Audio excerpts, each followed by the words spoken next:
Welcome to the Dawg Check. I am Max Loeb here with Eric Metcalf. Deshaun Watson ruled out for the remainder of the season. He needs shoulder surgery after getting an MRI this morning. Eric, terrible news. What was the initial reaction when you saw it this morning? Yeah, it was a big blow. When I first woke up this morning, I looked at my phone, started looking at X or Twitter or whatever you want to call it, and I saw it, but I thought, is this a joke?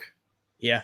And so I go looking on ESPN and everything, and that's when I turned ESPN on. That's when I saw it was real. So my initial reaction was, damn, they're playing well. They're trending in the right direction. He's looking healthy and looking like the Deshaun Watson we want him to be.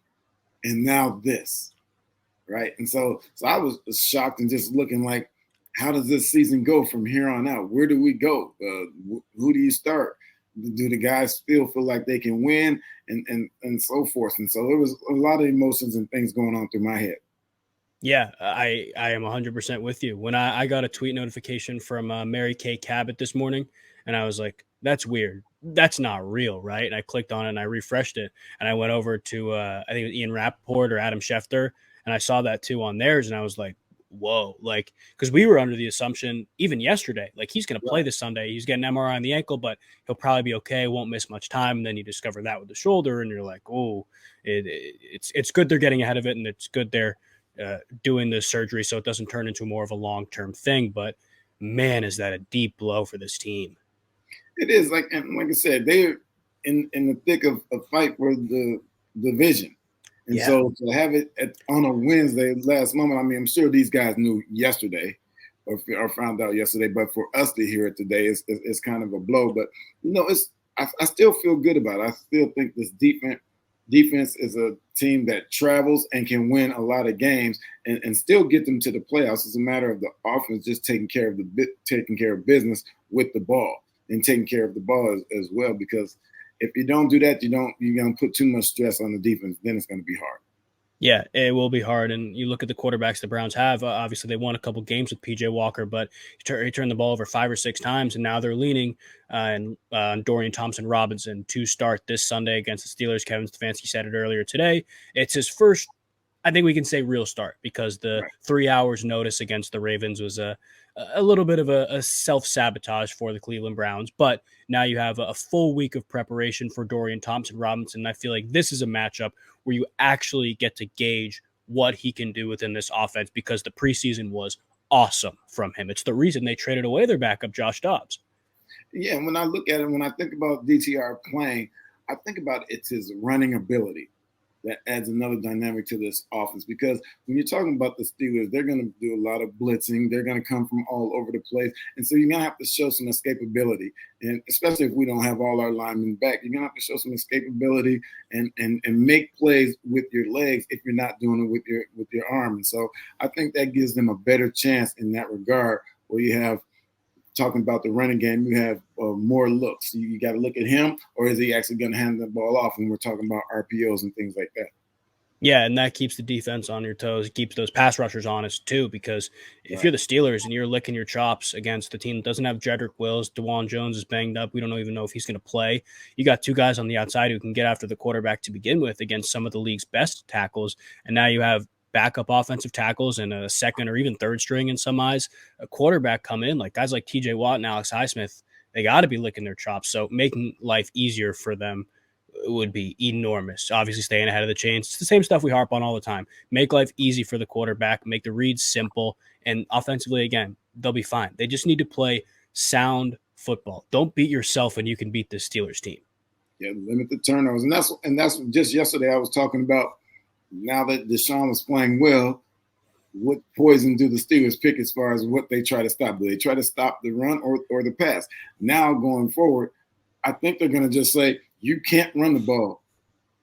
You have to prove that you can pass to beat us. And so we're gonna have to make some plays in the passing game, but I still think to be effective, you still have to establish that running game against this defense. And it doesn't have to be plays of 20, 30 yards, just sustain drive, just keep getting 3 and 4 yards a carry. And like you said, staying ahead of chains.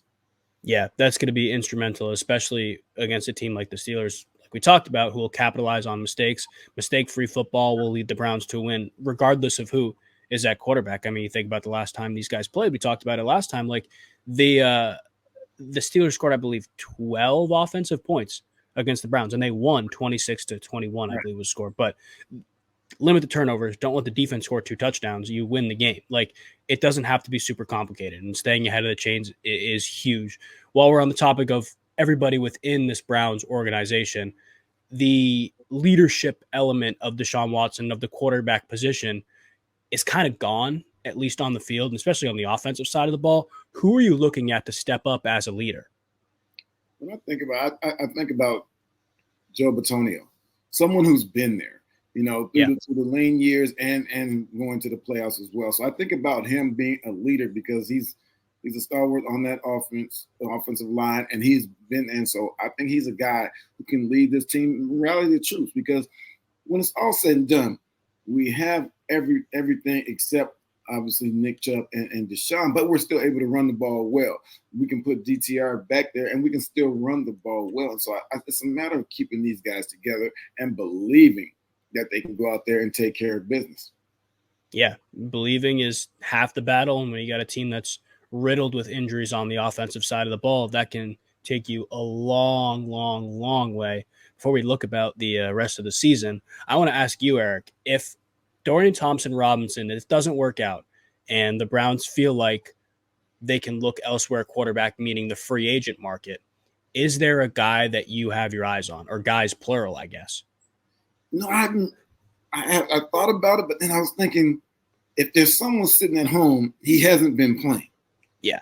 Right? And so that means regardless of when he comes in, he's going to be rusty because he hasn't been playing football. And so there might be some guys, but I just don't know that we can do it. I just think we just ride these 2 guys out and see what happens, because our defense is Super Bowl caliber defense. Yeah.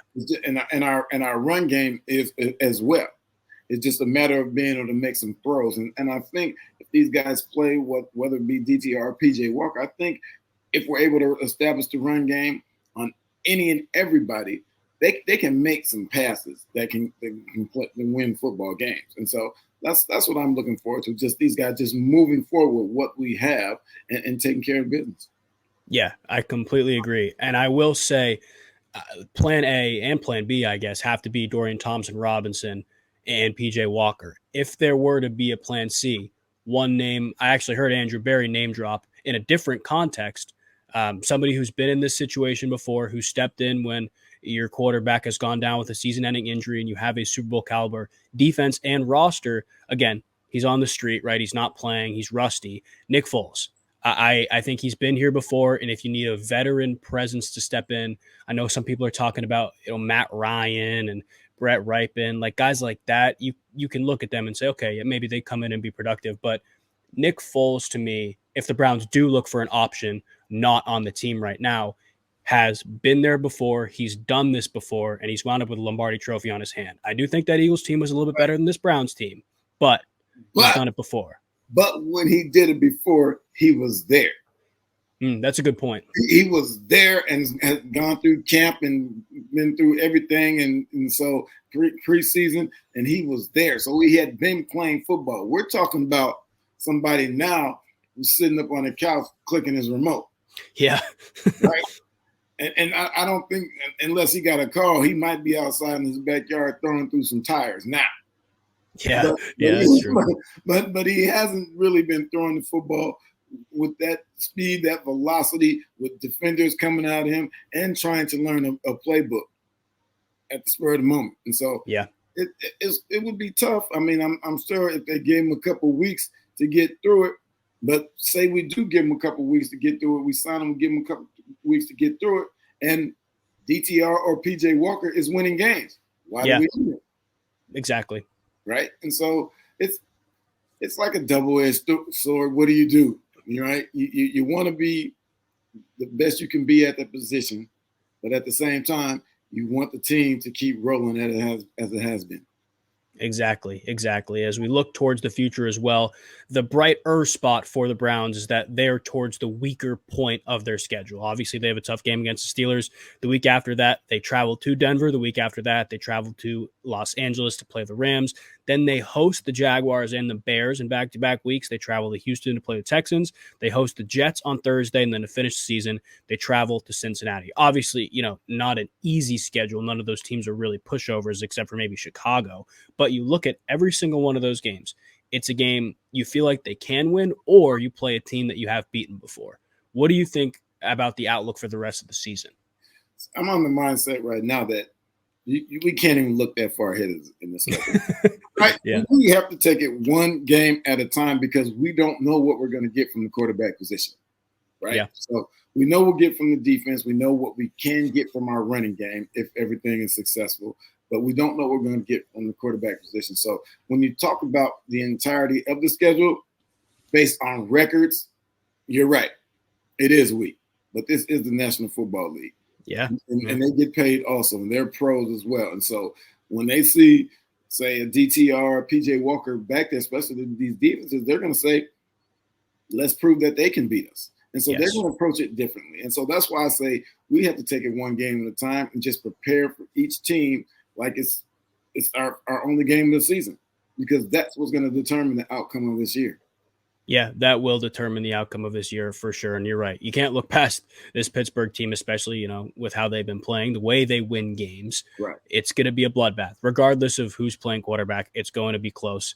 Unfortunately, it is going to be Dorian Thompson-Robinson, but who knows? Maybe the week of preparation will help him more than it has before. But Deshaun Watson is out for the remainder of the season. Thoughts and prayers with Deshaun Watson as well. We hope he has a speedy recovery, successful surgery. Eric, any final words? The Browns just need to go play Browns football and get a victory. Exactly. Thank you guys for listening. This is the Dawg Check presented by Bet Online. We will see you next time.